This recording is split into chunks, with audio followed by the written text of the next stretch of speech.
Hello, and welcome to Ramblin through Dave's Garden on this breaking the weather on this very damp day that promises to be a very damp weekend in early May. The rain is very much appreciated. This garden is not irrigated, and it rarely seems to show the dryness, although certainly in summer things fade somewhat in the heat and in periods when there is a lack of rain. So any rainfall that we get is very much appreciated, although I would much rather be out and be able to be out working. But today on this break in the weather, I am pruning dead wood from the tips of this mophead hydrangea, as many of the mophead hydrangeas in the garden were injured in this winter with tips and large section of branches dying. The winter was not nearly cold enough to substantiate that, but I presume that there was with mild weather followed by cold, that can do similar damage to more severe freezes. So in any case, pruning back of dead wood is necessary. These will not flower on buds from that were formed late last summer. Obviously those buds are being pruned away. But this is what is termed to be a remontant hydrangea, means that it flowers on old wood, that is branches that where buds were formed last year, but also on new growth that will come out this spring. It will flower later. Oftentimes I see that it's several weeks later than the normally scheduled time for a mophead hydrangea, but it should flower nonetheless. This occasionally does push back the next round of flowering. That is oftentimes in August, early September. Sometimes that pushes it off into the second round of flowering into October. And then if the temperature is cold enough, it is possible you get very limited reblooming on the remontant types. So, but still, this is far better than old varieties that were not remontant, that would only flower on old growth that were often damaged, as these were in this winter, and so that there would be no flowers at all. The hydrangea is a nice enough plant in leaf, but it is not substantiated by only its foliage. So flowers are very fast. The flowers are necessary to substantiate the hydrangea place in the garden. So, the pruning is quite simple.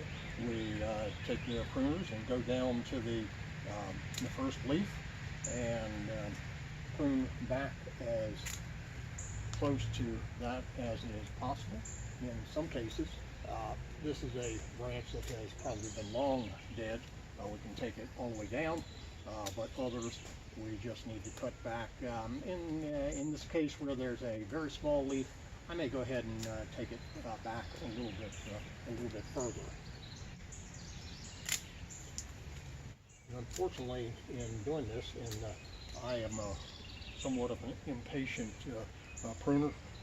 Occasionally, I do take off some good some leaves, but that is the price of my impatience. And in this case, no leaves, so I've done well. For today, we will begin a tour of the garden, a bit at a time. That today will be the front garden, and to do the entire garden, I'm afraid could take hours. And in fact, even the front, if I go into lengthy explanations, as I am prone to do, this could be hours just in front, and so it could turn into a full-length movie. So obviously, none of us have the patience to watch that. So we will do as brief a tour of the front garden as is possible, and then in subsequent days we will move on to the side and probably break the rear garden into two parts, since it is the largest part of the garden. So welcome to today's garden. I thank you for visiting, and we will get on with our tour. As much of this garden is dominated by trees, the front garden is many times more so, with Japanese maples, dogwoods, several Japanese maples, and the largest of all, a blood-good maple that is even dwarfed by a purple-leafed European beech. The front of the house can hardly be seen. There's a small piece of it, and there's no doubt that is not good landscape design, but I like it. The front garden and the front walk are overhung by two large Seriu maples. We've discussed those in recent videos on Japanese maples, but it is exactly the look that I sought to achieve years ago when they were planted.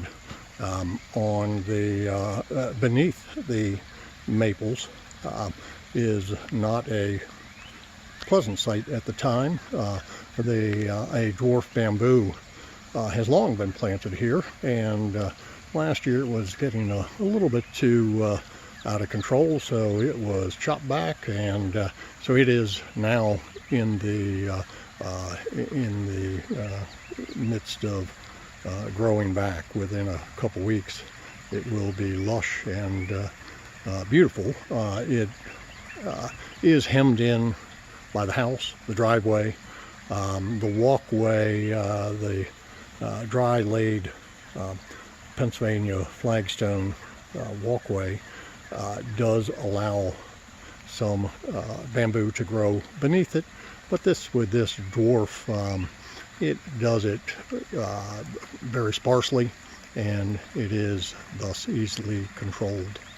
A few steps into the walkway, we are let's see, a freestanding dry stacked stone wall, which was the only part of the entire garden that was constructed by someone else.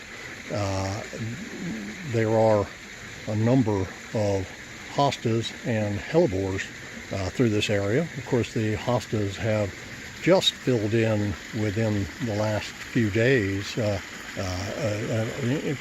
late April into early May. So that is when the garden truly starts to become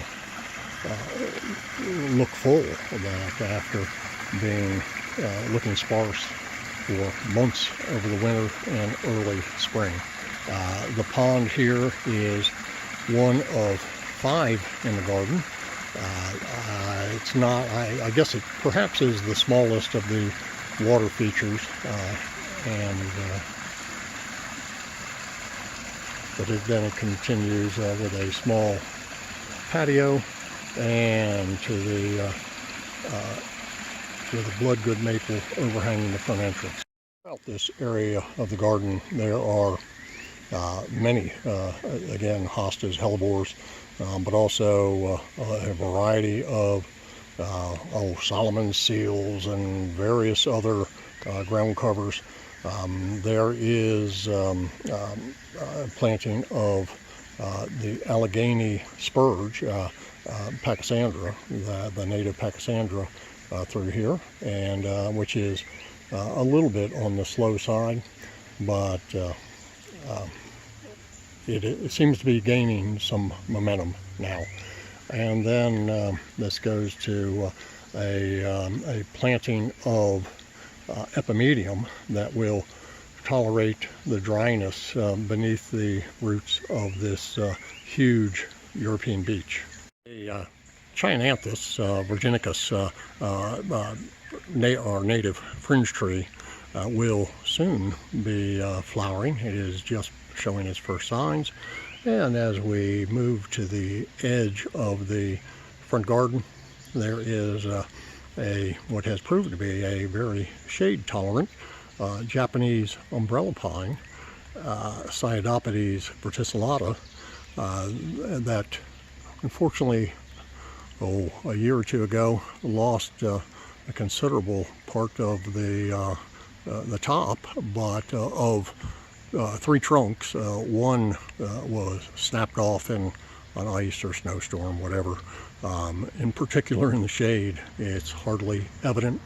And we end the front with a southern magnolia. This one is Bracken's Brown Beauty. That is underplanted with an Edgeworthia that is just in the midst of beginning to leaf. Many of the azaleas are just beginning to flower. Some are already in full flower.